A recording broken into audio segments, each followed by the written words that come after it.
Yuhu! Berjumpa lagi bersama Mimin di channel alur cerita film Lion Abayat. Pada video kali ini, Mimin akan dibantu channel Till Universe menceritakan alur cerita dari film yang berjudul The Ambush. Film ini dirilis pada tahun 2021 yang lalu dan memiliki skor 7,5 dari 10 poin menurut situs IMDb. Film hasil karya sutradara Pierre Morel ini menceritakan tentang 3 tentara Uni Emirat Arab yang disergap di wilayah musuh pada saat melakukan patroli. Film keren ini dibintangi oleh Marwan Abdullah Saleh, Khalifah Al-Jasim, Mohamed Ahmed, dan rekan-rekan yang lainnya. Tanpa berlama-lama lagi, mari kita saksikan alur cerita film The Ambush.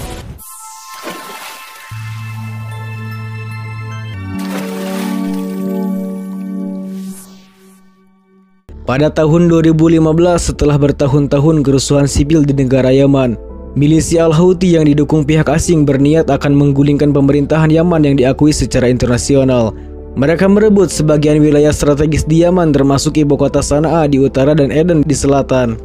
Dan kedua belah pihak terpecah menjadi pemberontak dan loyalis, sehingga warga sipil tak berdosa yang akhirnya menanggung beban konflik. Kekacauan yang terjadi mengkonsolidasi jejak kelompok teroris yang lainnya di wilayah tersebut. Kemudian pemerintah Yaman segera meminta bantuan sekutunya dan koalisi internasional, termasuk Uni Emirat Arab turun tangan untuk membawa kembali stabilitas negara itu di zona konflik perang, di mana pasukan tentara Uni Emirat Arab setiap harinya berpatroli untuk memberikan bantuan kepada penduduk sekitar. Hingga 3 tahun kemudian pertempuran untuk Yaman masih terus berlanjut. Berpindah ke Mokabes Yaman Selatan pada hari Minggu 18 Februari 2018. Tempat itu merupakan pangkalan basis militer angkatan bersenjata Uni Emirat Arab. Di sana kita diperlihatkan dengan tentara yang sedang melatih kebugaran fisik masing-masing. Mereka adalah Sersan Mayor Bilal Al-Saadi dan Sersan Ali Al-Mismari, dan ada juga Sersan Al-Hindasi dan Sersan Al-Falasi. Di situ mereka sangat bersemangat latihan karena sebentar lagi masa penugasan mereka akan segera berakhir dan minggu depan mereka akan dipulangkan. Sementara di sisi lain kita diperkenalkan dengan 2 tentara medis yang bernama Al-Sayari dan Abdullah Al-Balusi. Setelah selesai latihan, Ali membuat patung kuda dari kayu untuk putrinya yang sebentar lagi akan ulang tahun sama dengan waktu kepulangannya nanti. Singkat cerita, mereka bersiap untuk patroli rutin, di mana hari ini pasukan patrol 01 dan 02 akan berpatroli menyusuri pegunungan untuk mendistribusikan bahan makanan dan untuk memastikan keamanan warga sipil. Diketahui hari ini adalah giliran Bilal, Ali, dan Hindasi yang akan melakukan patroli terakhir sebelum mereka dipulangkan minggu depan. Akhirnya 2 mobil patroli kemudian diberangkatkan dari pangkalan. Berpindah ke tempat lain, kita diperkenalkan dengan Kolonel Al-Mazrui yang merupakan komandan cepat tanggap yang saat ini sedang bersama bawahannya yang bernama Kapten Said. Diketahui Kolonel Mazrui akan pergi ujian promosi jabatan minggu depan. Oleh karena itu, dia merekomendasikan Kapten Said untuk menggantikan posisinya. Kembali ke tim pasukan patroli yang sedang berada di dalam mobil. Di sana Ali menerima pesan dari istrinya yang mengabarkan kalau sang istri sedang sakit dan sekarang sedang menunggu dokter. Tak berselang lama di depan mereka terlihat 2 mobil patroli pasukan Yaman. Salah satu mobil patroli pasukan Yaman mengalami kerusakan dan membutuhkan sedikit perbaikan. Bilal yang turun menghampiri mendapatkan info bahwa ada aktivitas di kaki bukit di depan sana. Bilal kemudian mengajak Ali dan Hindasi pergi memeriksa aktivitas yang terjadi di sana. Sedangkan untuk mobil patroli 02 ditugaskan untuk membantu memperbaiki mobil pasukan Yaman. Dan setelah itu mereka ditugaskan untuk menyusul. Singkat perjalanan mereka bertemu dengan warga sipil pengembala kambing. Pada saat memberikan stok makanan yang mereka bawa, Bilal diberitahu kalau semalam terdengar suara tembakan dari belakang bukit. Dengan segera mereka bertiga langsung tancap gas untuk memeriksa. Bilal kemudian menerima info dari mobil patroli 01 bahwa mobil pasukan Yaman sudah diperbaiki dan mereka sedang menyusul. Namun tak lama kemudian muncullah pria botak yang menghadang mereka, sehingga yang terjadi kemudian, Bilal dengan segera melaporkan kepada patroli 02 kalau di tempat mereka sedang terjadi kontak senjata. Kemudian tim patroli 02 pun segera meluncur. Hindasi sendiri sedang berusaha membawa mobil patroli menjauhi musuh. Namun sayang mobil tersebut malah terjebak dan tidak bisa bergerak. Mereka ditembaki dengan senjata kecil dan RVZ yang berhasil melumpuhkan senjata mesin. Mobil patroli 02 yang baru sampai juga langsung ditembak musuh menggunakan RVZ. Pada saat mereka mundur dari wilayah musuh, tidak sengaja mobil mereka melindas ranjau yang menyebabkan mobil tersebut juga terjebak dan tidak bisa bergerak. Berpindah ke pangkalan militer, kolonel senior yang bernama Kolonel Al-Katiri baru saja mendapatkan informasi mengenai penyergapan tersebut. Dia langsung memerintahkan Kolonel Mazrui untuk mempersiapkan pasukan cepat tanggap untuk memberikan bantuan. Kapten Said meminta Palasi dan anggota yang lainnya bersiap-siap menjemput tim patroli. Begitu juga dengan Kolonel Mazrui yang menyuruh Sayari dan Balusi untuk segera bersiap. Dipimpin Kolonel Mazrui, pasukan cepat tanggap segera bergerak dari pangkalan dengan kekuatan penuh.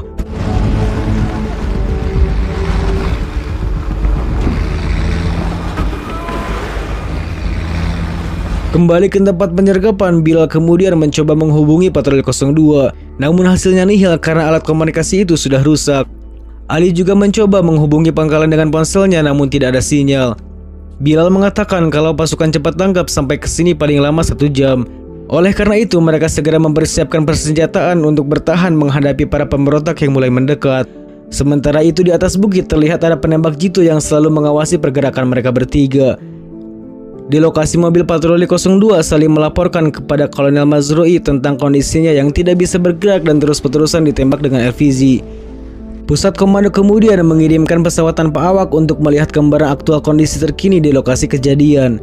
Di tempat penyergapan, pemimpin pemberontak menyuruh salah satu anak buahnya merekam kejadian tersebut.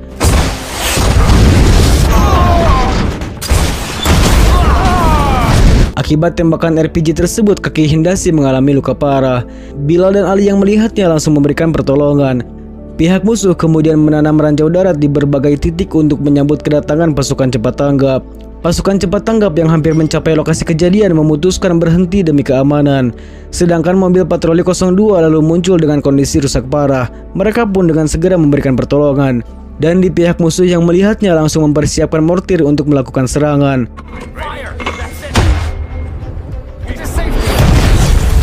Pasukan cepat tanggap yang mendapatkan serangan memutuskan mundur sedikit. Setelah berada di luar jangkauan mortir, Kolonel Mazrui menghubungi komando pusat untuk mengerahkan pesawat tanpa awak untuk mendeteksi titik-titik lokasi mortir musuh. Pada kesempatan itu, atasannya memberikan otoritas penuh kepada Kolonel Mazrui dan dia memberikan perintah untuk menyelamatkan orang-orang mereka. Dan di sana dia harus bagaimanapun caranya jangan sampai pihak musuh berhasil menangkap satupun prajurit mereka. Kolonel Mazrui kemudian memberikan motivasi dan semangat bagi pasukan cepat tanggap maupun yang berada di pusat komando. Di situ Mazrui berbicara dengan lantang kepada semuanya bahwa masih ada satu pasukan patroli di sana yang sedang dikepung oleh musuh. Dan kita tidak boleh meremehkan kekuatan musuh. Dan dengan kekuatan kebersamaan kita akan membawa saudara-saudara kita kembali pulang. Di saat yang bersamaan, Bilal tiba-tiba saja mendapatkan sinyal dari ponsel Ali. Dengan segera dia menghubungi rekannya yang berada di pangkalan untuk menanyakan apakah pasukan cepat tanggap sudah bergerak menolong mereka. Rekannya itu mengatakan kalau pasukan cepat tanggap sudah berada di dekat mereka. Bilal yang mendengarnya merasa lega dan semoga saja pasukan cepat tanggap segera datang karena Hindasi telah terluka parah. Setelah dirasa aman, Mazrui mengajak anggotanya memeriksa seberapa besar kekuatan musuh. Di sepanjang perjalanan anehnya para musuh tidak menembaki mereka. Begitu juga di tempat patroli 01 pihak musuh menghentikan serangan. Ternyata pihak musuh sengaja menghentikan serangan agar pasukan cepat tanggap memasuki wilayah mereka. Setelah lokasi pasukan cepat tanggap dirasa cukup dekat, mortir pun kembali ditembakkan.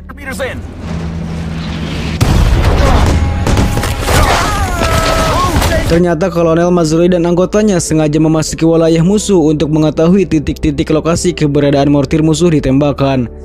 Setelah Kolonel Mazrui dan anak buahnya pergi meninggalkan lokasi musuh, pesawat tanpa awak mengunci ketiga koordinat lokasi mortir ditembakkan. Setelah itu, pusat komando segera memerintahkan helikopter Apache dari Al-Anad untuk menghancurkan mortir tersebut. Kembali ke lokasi patroli 01 yang gagal menghancurkan mobil Mazrui dan anak buahnya. Para musuh kembali menembakkan RPG ke arah mereka untuk memaksa mereka semua keluar dari mobil. Hingga hal itu membuat Bilal mengalami luka serius di kakinya. Dan para musuh meminta mereka keluar sekarang dan tidak akan membunuh mereka.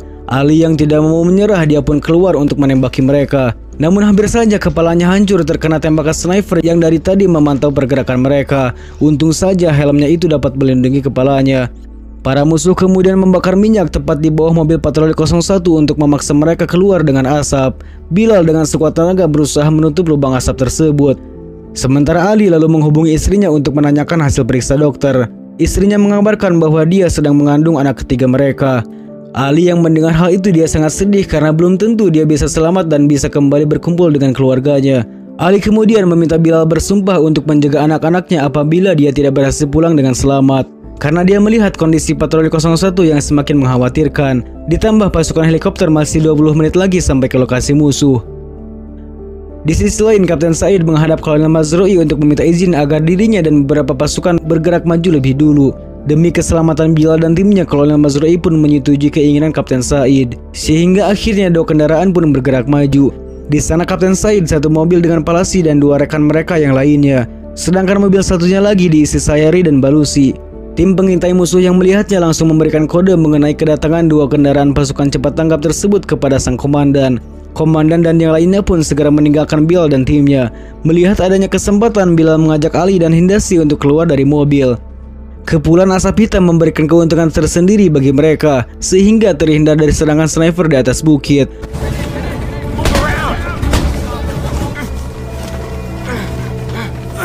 Ali yang melihat lokasi aman mengajak kedua rekannya segera pergi ke sana.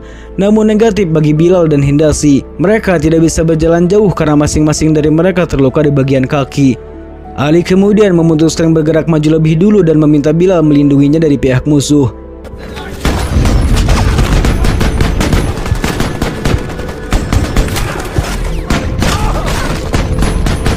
Penembak jitu yang dari tadi memantau akhirnya berhasil menembak jatuh Ali. Dan Ali yang terkena tembakan di punggungnya berusaha kembali bangkit. Namun penembak jitu yang melihatnya kembali menembakkan senjatanya. Hingga Ali yang tidak bisa bertahan lagi akhirnya harus gugur di tempat.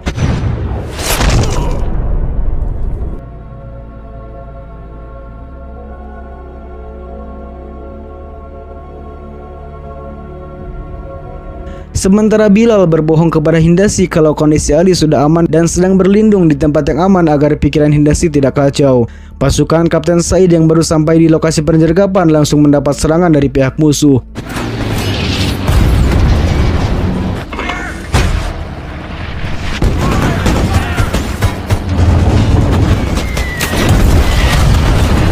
Hindasi yang melihat kedatangan tim cepat tanggap, ia pun sangat bahagia. Setelah berhasil menghindari serangan musuh, Kapten Said meminta Sayari dan Balusi untuk maju terlebih dahulu. Namun tak lama kemudian mobil mereka melindas ranjau darat yang dipasang musuh. Get ready.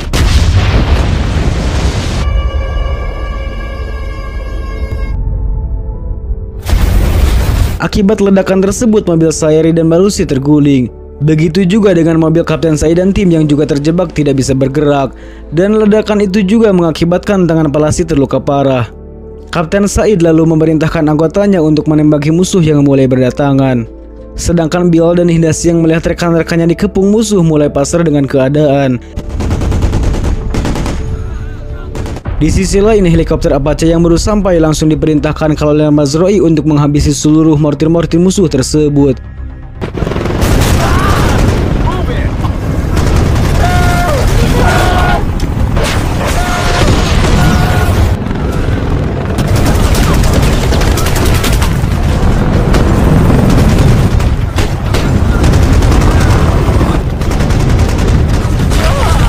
Melihat para musuh yang teralihkan karena serangan helikopter Apache, timnya Sayari dan Balusi berusaha keluar untuk menyelamatkan prajurit yang terluka. Kesempatan itu juga dimanfaatkan Kapten Said sehingga dia keluar dari mobil untuk membantu melakukan serangan. Namun sayangnya penembak jitu yang tidak pernah lengah mengawasi pergerakan mereka berhasil menembak Kapten Said tepat di bahunya. Sementara Palasi dan satu rekannya segera keluar menolong Kapten Said. Sedangkan satu prajurit lagi menembaki si penembak jitu untuk mengalihkan perhatian. Let's get them. We're in. I've got you. Go.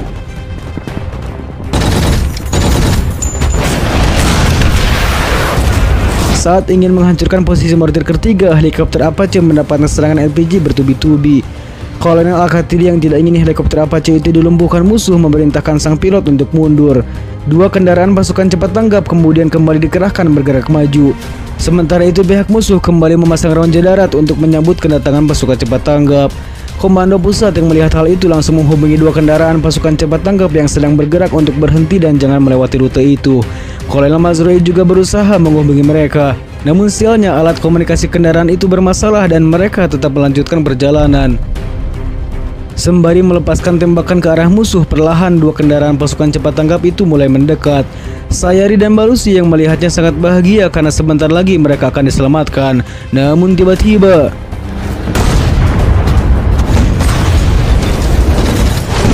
Dua kendaraan itu kembali berhasil dilumpuhkan oleh pihak musuh. Kolonel Mazrui lalu meminta pusat komando menampilkan keseluruhan dari lokasi penyergapan itu. Mazrui menganalisa tempat itu dan sepertinya memiliki rencana penyelamatan. Dia berencana membawa semua pasukan cepat tanggap memasuki wilayah musuh dengan menggunakan kendaraan rusak sebagai pelindung. Mazrui lalu memberitahu semua pasukan menunggu aba-aba darinya, dan atasannya memberi saran agar Mazrui tidak ikut masuk ke wilayah musuh, karena pihak musuh pasti akan mencari komandan pasukan, di mana Mazrui bisa saja menjadi sasaran empuk bagi musuh. Dan Kolonel Mazrui menjawab kalau sebagai komandan dia tidak akan mengirim lebih banyak pasukan jika dirinya sendiri tidak berani masuk. Karena semua pasukan harus diselamatkan, akhirnya semua pasukan yang tersisa pun mulai bergerak. Sembari melepaskan tembakan, Mazrui memerintahkan tim penyelamat kedua untuk mengosongkan kendaraan dan mulai berlindung.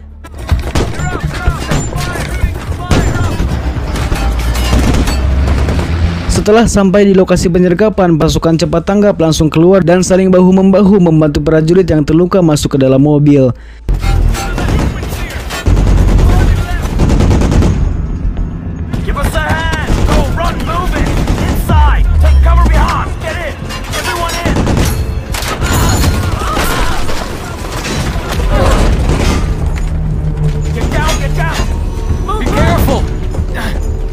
Saat semuanya sudah berhasil diangkut, mobil itu pun segera meninggalkan lokasi pertempuran. Namun tiba-tiba mobil itu lagi-lagi melindas raja musuh yang tersisa. Pihak musuh kemudian menembakkan RPG untuk melumpuhkan senjata mesin pasukan penyelamat. Tim penyelamat ketiga lalu melaporkan kalau mesin kendaraan mereka masih berfungsi, namun senjata mereka telah dilumpuhkan. Oleh karena itu dia meminta izin kepada Kolonel Mazrui untuk mundur, dan Mazrui pun menyetujuinya. Sementara kendaraan yang satunya lagi melaporkan kalau kondisi mereka baik-baik saja, namun kendaraannya terjebak. Begitu juga dengan kendaraan Kapten Said yang tidak bisa bergerak. Kolonel Mazrui lalu memerintahkan kendaraan yang masih berfungsi dengan baik untuk melepaskan tembakan demi melindungi kendaraan yang sudah mengevakuasi prajurit. Akhirnya satu kendaraan penyelamat ketiga berhasil mundur. Sementara itu Bilal dan Hindasi yang masih terjebak menunggu diselamatkan. Di tengah kepulan asap samar-samar hingga jelas Hindasi melihat Ali yang tidak bergerak. Dia merasa kalau mereka tidak akan berhasil keluar selamat dari sana. Berpindah ke tempat Kapten Said, dia memerintahkan timnya bersiap-siap menolong Bilal dan Hindasi serta beberapa prajurit lainnya yang masih terjebak dalam kendaraan. Sementara dia sendiri akan pergi melumpuhkan penembak jitu yang berada di atas bukit. Kapten Said lalu memberikan kode sinyal kepada Mazrui, dan dengan segera tembakan asap pun diluncurkan menggunakan asap tebal sebagai perlindungan. Hingga akhirnya mereka semua pun beraksi.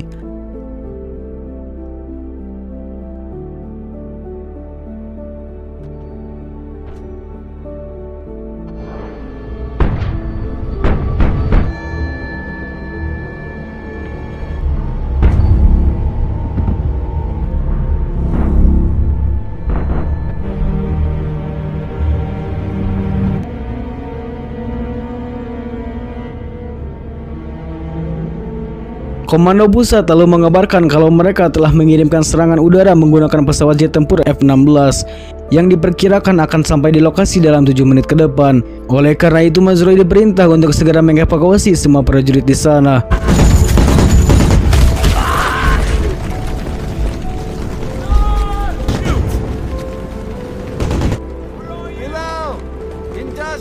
Falasi dan prajurit yang lainnya akhirnya berhasil menemukan Bilal dan Hindasi. Mereka pun segera membawa Bilal dan Hindasi menuju ke kendaraan Mazrui.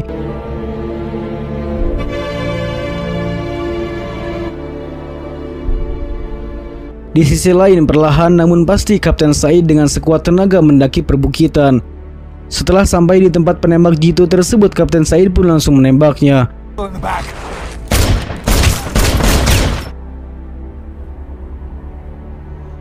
Falasi yang melihat Ali sudah tidak bernyawa lagi tidak kuasa menahan kesedihannya. Dia segera menggendong Ali dan membawanya menuju ke kendaraan. Sementara itu pertempuran masih terus berlangsung. Pihak musuh terus berupaya menyerang pasukan cepat tanggap. Falasi yang menggendong Ali akhirnya berhasil mencapai ke kendaraan Mazrui. Tubuh Ali pun diamankan oleh rekan-rekannya. Dan Bilal yang berada di sampingnya tampak sedih karena sahabat baiknya itu kini sudah tak bernyawa. Semua prajurit kemudian masuk ke dalam kendaraan termasuk Kapten Said yang juga ikut menyusul naik. Namun si botak masih terus melakukan tembakan sampai pelurunya habis. Akhirnya mereka semua berhasil menjauh pergi. Tak berselang lama, pesawat jet tempur F-16 kemudian mengkonfirmasi kalau mereka sudah dekat dengan lokasi kejadian. Kolonel Mazrui kemudian memberi perintah untuk menjatuhkan semua bom yang mereka punya. Sementara itu, pasukan Subotak yang tersisa lari terbirit-birit meninggalkannya seorang diri.